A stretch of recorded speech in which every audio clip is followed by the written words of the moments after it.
마태복음 6장 12절 말씀입니다. 신약성경의 8쪽에 있습니다. 오늘 하나님께서 우리에게 주신 말씀, 함께 나눌 말씀, 마태복음 6장 12절 말씀, 한 절 말씀 합독하여 읽어 나가겠습니다. 합독하시겠습니다. 시작. 우리가 우리에게 죄 지은 자를 사하여 준 것 같이 우리 죄를 사하여 주시옵고. 아멘. 계속해서 주기도문의 말씀을 가지고 하나님의 마음을 나누고 있습니다. 여러분들 누군가를 용서해 본 경험 있으십니까? 누군가 나에게 잘못한 것에 대해서 용납하고 용서해 본 경험.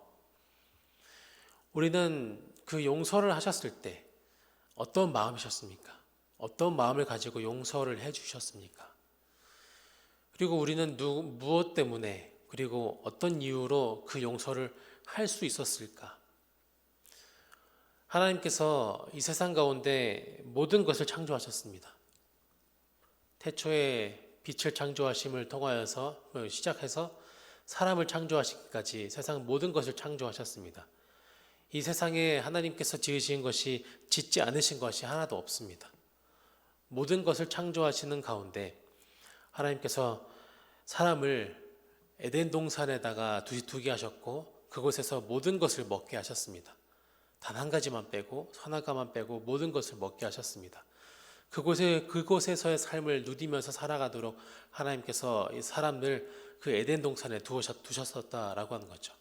그런데 아담과 하와, 첫 사람이었던 아담과 하와는 하나님의 그 명령에 순종하지 않았습니다. 세상 모든 것 더하여서 선악과까지 따먹었습니다. 하나님께서 따먹지 말라고 하셨던 그 선악과를 먹게 되었고 불순종하게 되었고 죄가 이 세상 가운데 들어왔습니다. 하나님의 첫 말씀에 의하면 선악과를 따먹은 즉시 죽어야 마땅했을 겁니다. 그런데 하나님께서는 아담과 하와를 세상을 살아가는 그 수고로움을 크게 더하셨고 그리고 에덴 동산에서 추방하시는 벌을 내리셨습니다. 하나님께서는 즉시 죽음을 주시지 않고 고통스러움과 수고로움과 추방의 벌을 내리셨다라고 하는 거죠. 단순히 하나님께서 아담과 하와를 버리신 것처럼 보이지만 아담과 하와에게 동시에 가죽옷을 씌어 입혀 주셨습니다. 그 가죽옷은 누군가의 죽음을 상징하는 것이었습니다. 어떤 동물의 죽음을 상징하는 것이었고 아담과 하와는 그것을 보면서 나 대신해서 누군가가 죽었구나는 것을 알 수 있었을 것입니다. 하나님께서는 아담과 하와에게 벌을 주심과 동시에 용서라고 하는 선물을 주셨습니다. 하나님께서는 세상 가운데 모든 것을 창조하시고 모든 개념들을 창조하시는과 동시에 그 과정에서 벌을 주기도 하셨지만 용서라고 하는 것을 시작하신 분이십니다. 하나님께서 에덴 동산에서 아담과 하와에게 용서라고 하는 것을 시작하지 않으셨다면 이 세상 가운데 용서라고 하는 것은 존재하지 않았을 겁니다. 하나님께서는 세상에 용서도 창조하셨다라고 하는 것이죠. 그 용서가 아담과 하와에게 임했고 그 용서를 아담과 하와 그리고 그 후손들에게 그리고 후손들이 하나님과의 관계를 통하여서 하나님의 용서를 시시각각으로 때때로 경험했기 때문에 그 삶 가운데 이 세상 가운데 용서라고 하는 것이 이어질 수 있었다라고 하는 거죠. 하나님께서 이스라엘 백성들을 인도하는 과정에서도 그러했었습니다. 이스라엘 백성들이 하나님의 율법을 지켜야 된다, 하나님의 말씀을 지켜야 된다, 수없이 말을 듣고 수없이 되뇌이라고 글을 써가면서 알려주셨지만 이스라엘 백성들은 꾸준하게 끊임없이 하나님의 말씀에 순종하지 않았고 하나님을 버리려고 하는 그런 선택을 했습니다. 하나님은 그러실 때마다 이스라엘 백성들을 벌하셨습니다. 그와 동시에 다시금 기회를 주시는 용서도 베푸셨죠. 그 용서의 정점은 십자가에서 완성되었습니다. 세상 모든 사람들에게 너희가 잘못한 것, 너희가 죽어 마땅해야 된 것 잘 알지만 내가 너를 용서한다라고 하는 그 용서를 십자가에서 보여주셨습니다. 모든 사람들을 위해서 값없이 보여주셨죠. 내가 희생하겠다, 용서해 주겠다 말씀하셨죠. 서두에 여러분들이 누군가를 용서할 때 어떤 마음이셨습니까? 라고 여쭤보았었습니다. 누군가를 용서할 때 나의 마음을, 나의 자존심을 꺾는 그 절치부심의 마음이 있지 않으셨습니까? 그 마음은 십자가로부터 임하셨던 것일 것입니다. 에덴 동산에서 아담과 하와에게 가죽옷을 지어 입히는 그 마음 가운데 그 마음이 우리에게 있었기에 우리도 용서할 수 있었다라고 하는 것일 겁니다. 하나님의 그 용서가 우리에게 있었기에 우리는 용서할 수 있게 됐던 것입니다. 오늘의 말씀 다시 한번 살펴보면 조금 이상한 점이 있습니다. 하나님께서 나를 용서하신 것처럼 나도 누군가를 용서하겠습니다 라고 이렇게 기록되어야 되는 것이 맞아 보입니다. 이 말씀을 의하면, 지금까지 이 말씀을 나눈 것에 의하면 하나님께서 나를 용서하셨으니, 우리를 용서하셨으니 우리가 타인을 용서할 수 있도록 인도하여 주시옵소서 하는 것이 맞는 순서일 겁니다. 그런데 오늘 말씀은 그 순서가 뒤바뀌어 있습니다. 다시 한번 오늘의 말씀을 찬찬히 다시 한번 읽어볼까요? 오늘의 말씀 읽어봅시다. 시작.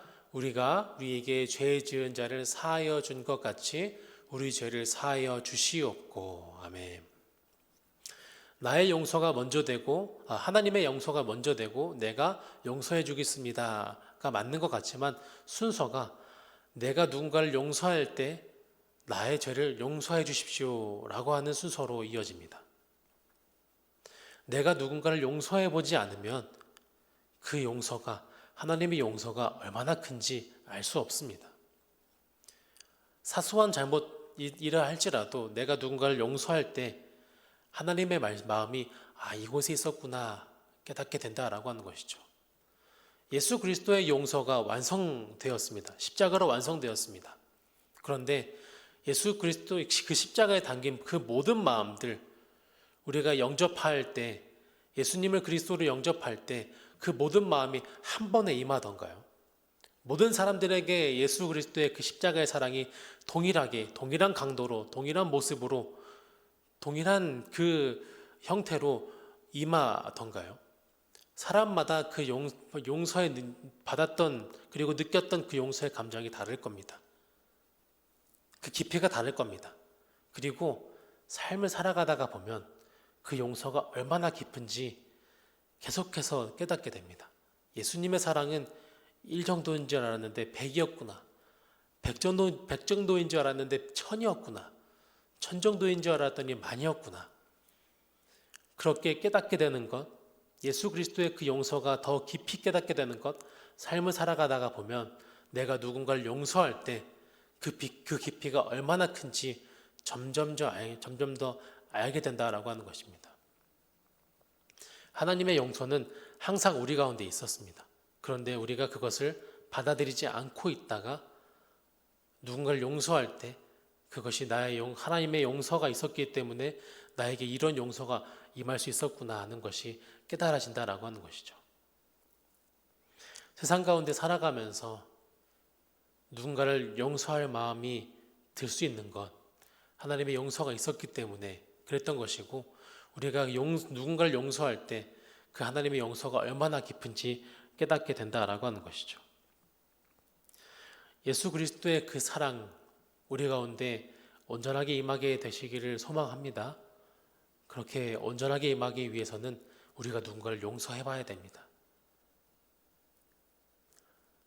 용납할 수 없어 보이는 그 모든 사람들, 사소한 그런 잘못들, 오늘 하루를 살아가시면서 시시각각으로 용서해 보시기 바랍니다. 그럴 때 하나님의 용서가 더욱더 크게 임할 겁니다. 하나님께서 나를 이렇게 용서하셨구나, 이렇게 용납하셨구나, 예수 그리스도의 그 사랑이 이렇게 해도 컸구나 점점 깨닫게 됐다라고 한 것이죠.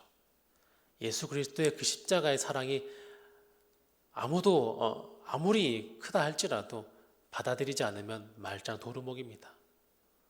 받아들이지 않으면, 영접하지 않으면 그 용서가 나의 용서가 될 수 없습니다.